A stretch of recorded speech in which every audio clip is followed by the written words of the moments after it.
Hello guys, this is Hitesh Tripathi and this is a tutorial video for question B Aquamoon and Stolen String Port Forces round 732 division 2. Okay, so it was per se an interactive question and interactive था नहीं, still इसको interactive की तरह लिखा गया है. Okay, so second thing is, before this, if you haven't subscribed this channel, please subscribe this channel. I post API tutorials plus DS related content. And now let's begin this question. So I'm generalizing the question Aquamoon and Stolen String. What we were having in this question, we were having two string arrays. Okay, you can say one string array was having n strings. Okay, and second string array was having n minus 1 strings. Fine. Now you can say that suppose we have n strings. Okay, if you have already read the question, you can skip this part. I am generalizing the question. Okay, suppose you have n strings, okay, where n is odd. Fine. So you have n strings, suppose 1 2 3 4 5 6 and let's say 7. Okay, so you made n minus 1 by 2 pairs. Okay, that is 3 pairs and one string will be left alone. Now suppose these strings have all the strings here have length m. Okay, and these strings are total n. Now what you have done is, in each pair, suppose this string is some s1 and this is s2. Okay, so in s1 and s2, which is having pair to each other, you have shuffled some character. Suppose there was some a b c d and it was like e f g h, and you have shuffled some characters, and now the strings are a f g d and this is some like b e b c h. Okay, fine. And in next pair again you have shuffled some character. Okay, now suppose let's say this was some x y z a and this was some x y z b. Okay, you have shuffled the character and these strings became.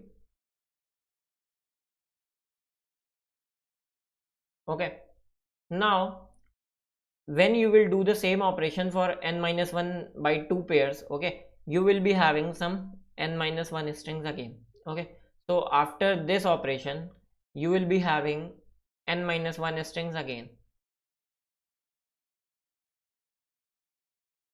Okay, and these strings will be 1 2 3 4 5 6 and 7.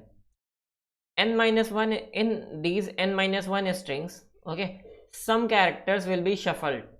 Okay, suppose in first pair some characters will be shuffled and in second pair and third pair also, but this last nth string, okay, will be unshuffled. Like suppose this string in our original string array a was something like a b c d.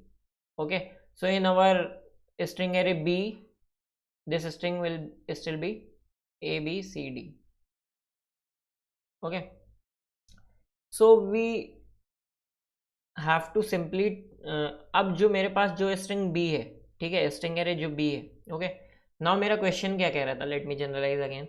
मेरा question कह रहा था कि that I were having two string arrays. String array A में मेरे पास क्या थी, टोटल एन स्ट्रिंग्स थी. ओके, सो स्ट्रिंग एरे, मान लो this string array is string array A and this were having total N strings. Okay, और string array B में मेरे पास क्या थी, only this n minus 1 strings. Okay, string array B में मेरे पास खाली ये n minus 1 strings थी. And what I have to tell as output is that one string जो कि unshuffled है और स्ट्रिंग एरे बी में प्रेजेंट नहीं है. That's it. Okay, so string array A में मेरे पास n एरेज थी, स्ट्रिंग एरे बी में मेरे पास n minus 1 एरेज थी, और मुझे खाली एक वो स्ट्रिंग बतानी है जो मेरी अनशफल्ड है और स्ट्रिंग बी में प्रेजेंट नहीं है. ओके, तो इजी क्वेश्चन था. Okay, and I am telling you the trick. Now one more thing is that in this question they have written as this is interactive question. So अगर आपने ये statement अच्छे से पढ़ी है, so here it is written that you should solve the problem like as you solve the usual non-interactive problem because you won't have any interaction process. Okay, so this question didn't have any interaction process.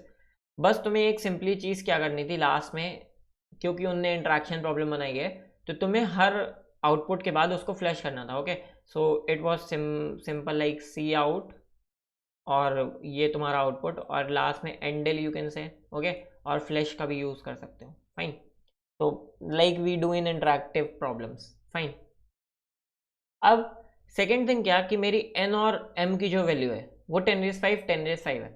सो अगर आपने question पूरा नहीं पढ़ा तो आप बोलोगे कि मैं एन क्रॉस एम तो कॉम्प्लेक्सिटी यूज़ कर ही नहीं सकता. But what was there written is it is guaranteed that n is odd and that the sum of n cross m over all test cases does not exceed 10⁵. Okay, सो इसका मतलब simply ये होता है कि हम n cross m complexity use कर सकते हैं. वाई? क्योंकि n क्रॉस m कभी भी 10⁵ से एक्सीड ज़्यादा नहीं करेगी. ओके, फाइन, तो ये हो गया मेरा. अब मुझे सिंपली करना क्या है, मेरे पास गिवन क्या क्या था, 2 स्ट्रिंग एरे गिवन थे. ठीक है, अब मैं उसकी एक सिंपल सी ट्रिक बता रहा हूँ, वो बस देखना तुम. ठीक है, फाइन. सपोज मेरे पास यहाँ पे क्या था, कुछ 5 स्ट्रिंग्स थी let's say. Okay, 5 strings of length 2, A B C D E F G H I J. Fine, इसकी लेंथ थी n = 5. अब मेरे पास कुछ 4 स्ट्रिंग्स बची जो कि ये मेरी स्ट्रिंग एरे B है. ओके, और इसमें कुछ पेयर्स में शफल्ड है. ठीक है, लाइक A D है और B C B है. ओके, और you can say E H and G F. Okay, और राइट नाउ मेरा आंसर क्या है, I J. Okay, fine. What you can do is, अब तुम्हें अपने आंसर में, suppose you have to build your answer string you can say. Okay, and answer string में हर कैरेक्टर तुम्हें बिल्ड करना है, तुम्हें पता लगाना कौन सा कैरेक्टर कौन सा है. ठीक है, तो what you can simply do is, total n strings तुम्हारी A में है. ओके, सपोज टोटल अगर तुम ith इंडेक्स देखो, okay, total n strings A में है और टोटल कितनी n-1 स्ट्रिंग्स B में है. ओके, सो यू कैन से कि A में जो भी कैरेक्टर एब्सेंट होगा, मतलब B का, मान लो A में फर्स्ट इंडेक्स में कौन कौन से कैरेक्टर प्रेजेंट है, A C E G. Okay, और फर्स्ट इंडेक्स में कौन कौन से प्रेजेंट है, फर्स्ट अपनी इस एरे में A C E G I. So you can simply say कि जो मेरा आंसर एरे का फर्स्ट कैरेक्टर है वो क्या है, I. Okay, now let's go to second string. Fine, मेरा क्या है, B D F H J. इस स्ट्रिंग में क्या है, B D F H. Okay, J missing है. इट मीन्स आंसर एरे में मेरा J है. ओके, और इसी तरह मैं सारे के सारे इंडेक्सेस बिल्ड कर सकता हूँ. Fine, now for doing this you can use anything, like तुम अपने पेयर में भी, अपने इंडेक्स में भी इटरेट कर सकते हो, और what you can simply do is कि तुम एक ऐसी एरे बना लो. ठीक है, ऑफ m लेंथ.